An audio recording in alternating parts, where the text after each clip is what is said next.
জুলাই অভ্যুত্থানে বিএনপির ত্যাগ ও অবদান ছিল যথেষ্ট। দলটির দাবি, নেতাকর্মী সমর্থক মিলিয়ে জুলাইয়ে বিএনপি শহীদ ৭৩৪ জন। জুলাইয়ের সেই ক্ষত বয়ে বেড়াচ্ছে আহত ও শহীদ পরিবারের স্বজনরা। তাদের প্রশ্ন, ১ বছরেও জুলাই গণহত্যার বিচার কেন দৃশ্যমান হলো না? জুলাই আকাঙ্ক্ষা পূরণে দলমত নির্বিশেষে সবাইকে এক প্ল্যাটফর্মে আসার আহ্বান আহত ও শহীদ স্বজনদের। জুলাই অভ্যুত্থান, বন্দুকের সামনে ছাত্র জনতা, মিছিল স্লোগানের ঐতিহাসিক অধ্যায় যেন আল মাহমুদের কবিতার মতো। এ মিছিল নিকট অতীত থেকে অনন্তকালের।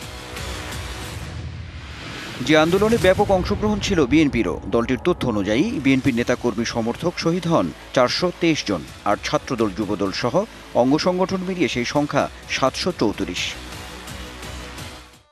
জুলাইয়ে শহীদ বিএনপির সমর্থক ইঞ্জিনিয়ার শাহরিয়ারের ১.৫ বছরের এই বাচ্চার সময় কাটে বাবার ছবি দেখে।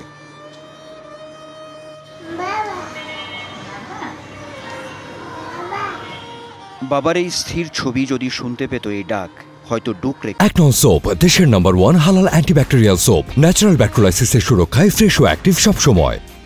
কেঁদে উঠত। বাবা শব্দটা এখানেই যেন এক আকাশ দুঃখের, কষ্টের, ভীষণ শূন্যতার।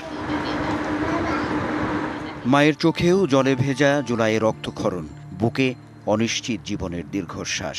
আমি খাবার দিব, সন্ধ্যার নাস্তাটা দিব, ওই টাইমে ও বলে কি যে না আমি এসে খাবো, আমি আধা ঘন্টার ভিতরে বাসায় ব্যাক করব, এটা বলে বের হয়। গুলি লাগে মিরপুর 2 কিডনি হাসপাতালের সামনে।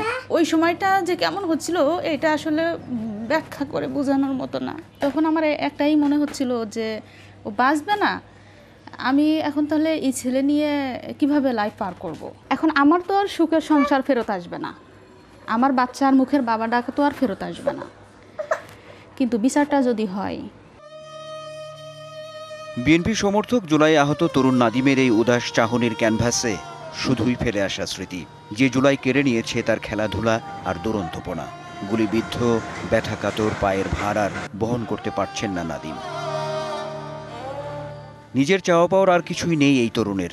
একটাই দাবি, রক্তের দামে পাওয়া জুলাইয়ের আকাঙ্ক্ষা যেন পূরণ হয়। স্নাইপার থেকে গুলি করে রাস্তায় হুইয়া, ওই টাইমে আমার পায়ে গুলি লাগে।